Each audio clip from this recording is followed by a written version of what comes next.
Olá pessoal, sejam todos bem-vindos à nossa aula de número 10. Hoje nós vamos tratar do crime consumado e do crime tentado, tentativa e consumação, ambas previstas lá no artigo 14 do nosso Código Penal.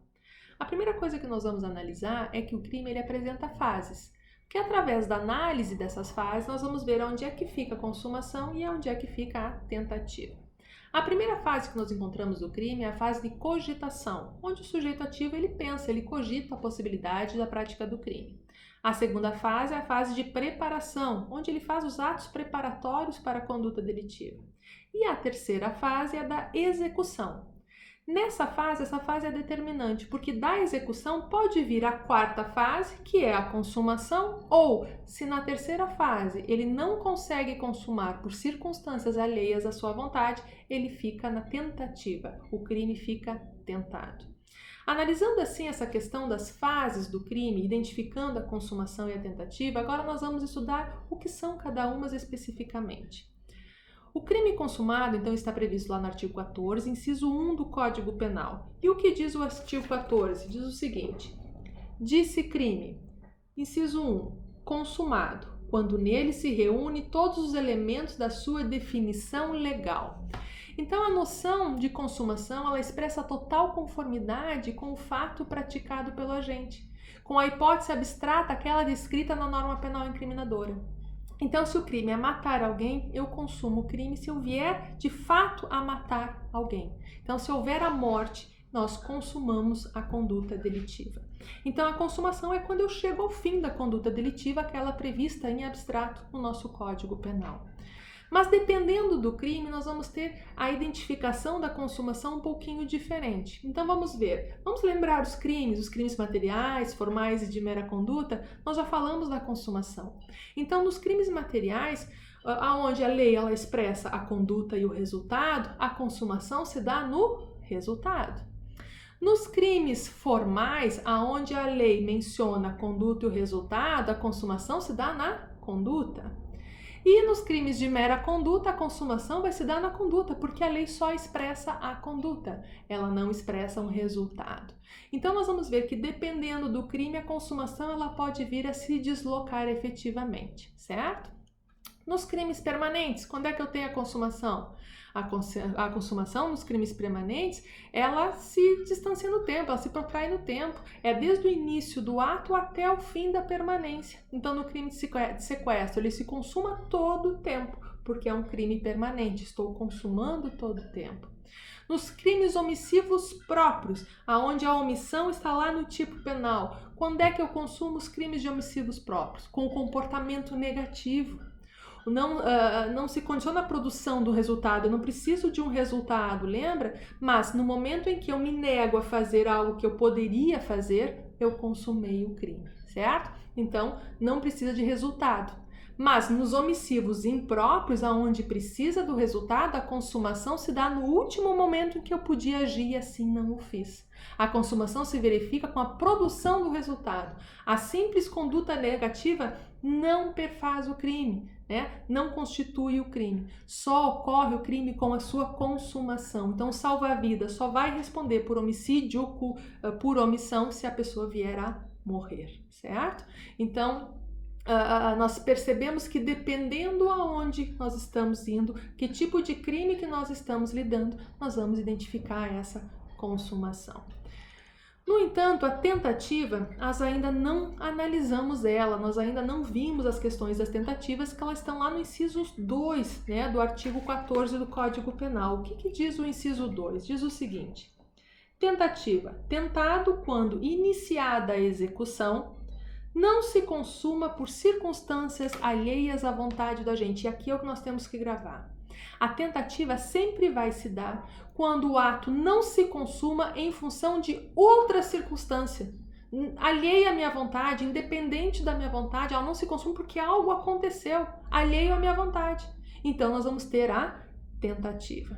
Então, a tentativa, o conceito é a execução iniciada de um crime, eu inicio a execução, que não se consuma em função de alguma coisa, por algumas circunstâncias alheias à minha vontade. Essa tentativa ela pode vir a ser dividida em tentativa perfeita e tentativa imperfeita.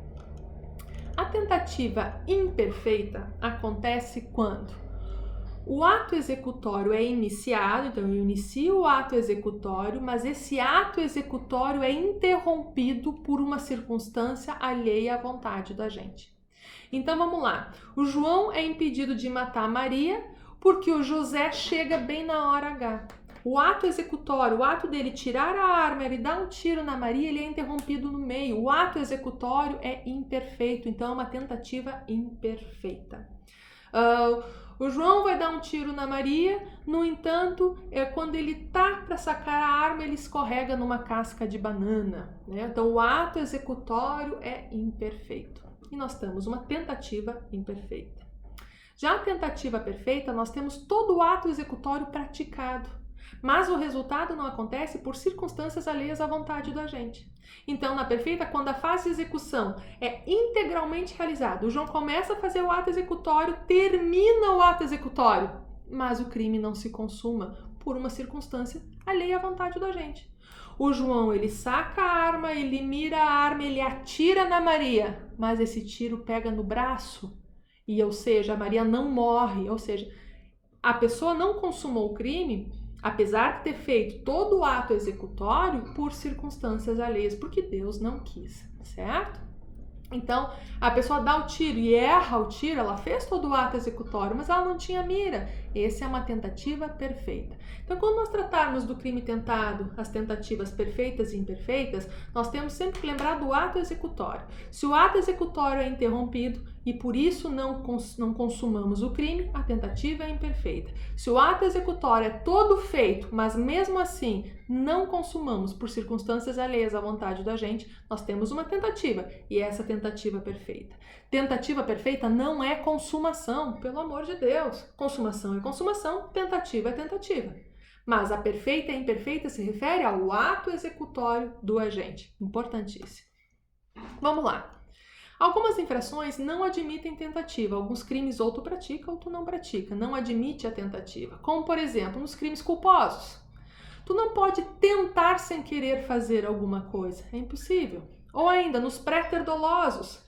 Vou tentar fazer uma conduta dolosa que gere um resultado culposo. Não admite tentativa. Ainda nas contravenções penais. Então, todos aqueles das leis de contravenções penais, não se admite tentativa. Isso está, inclusive, escrito lá no artigo 4º da Lei de Contravenções Penais. Ainda, os omissivos próprios. Omissão de socorro. Vou me omitir, não quero, tá bom, chamei ajuda. Ou seja, não tem tentativa. Ou tu faz, ou tu não faz. E ainda, os crimes de atentado. Porque os crimes de atentado, que vocês vão estudar posteriormente, pune igual consumação e tentativa. Não existe a figura tentada. Pune-se como consumado. Então, alguns crimes não admitem essa forma tentada, certo? Admitem somente a forma consumada. Mas o que é a tentativa, né? A gente fala, tentativa. O que isso vai vir a implicar, essa tentativa? A tentativa, ela vai implicar na quantidade de pena que a pessoa vai vir a receber. Ou seja, o crime não é tentativa de homicídio, é um homicídio tentado. Isso chama-se, vocês vão estudar semestre que vem, lá na dosimetria da pena, quando o juiz vai aplicar a pena, a tentativa é uma causa de diminuição de pena, ou seja, é uma minorante de pena, que na terceira fase da dosimetria da pena, o juiz vai vir a diminuir a pena em função do crime não ter sido consumado. Então, a aplicação, a punição em relação à tentativa, pune-se a tentativa com a pena correspondente ao crime, ou seja, vai responder com a pena de tanto a tanto correspondente ao crime praticado, e vai ser, na terceira fase da dosimetria, quando for fazer o cálculo de pena, será diminuído essa pena de 1/3 a 2/3 pela tentativa. Então, o Joãozinho vai ser processado por homicídio, e no momento que o juiz for fazer o cálculo da pena para esse crime de homicídio, pena de 6 a 20 anos, ele vai vir a diminuir dessa pena 1/3 a 2/3. Então, a tentativa é uma diminuição de pena. O juiz ele pode diminuir de 1/3 a 2/3. E o que ele vai levar em consideração para diminuir 1/3 a 2/3? o que ele vai levar em consideração é quanto perto da consumação a pessoa chegou. Quanto mais perto de consumar o crime, menos ele vai diminuir. Quanto mais longe de consumar o crime, mais ele vai diminuir. Então, ele vai usar esse critério, né, de proporção para se diminuir mais ou menos. Não quer dizer tentativa perfeita ou imperfeita. Porque numa imperfeita, tu pode chegar bem pertinho da consumação, ficar no UTI, no hospital, etc. E numa tentativa perfeita, pode até dar o tiro, mas errar, passar longe. Ou seja, não é a questão do ato executório, é quanto mais perto de lesar o bem jurídico tutelado, no caso do homicídio à vida, nós vamos ter uma maior ou uma menor diminuição. E não se a tentativa foi perfeita ou imperfeita, e sim quanto perto chegou da lesão do bem jurídico.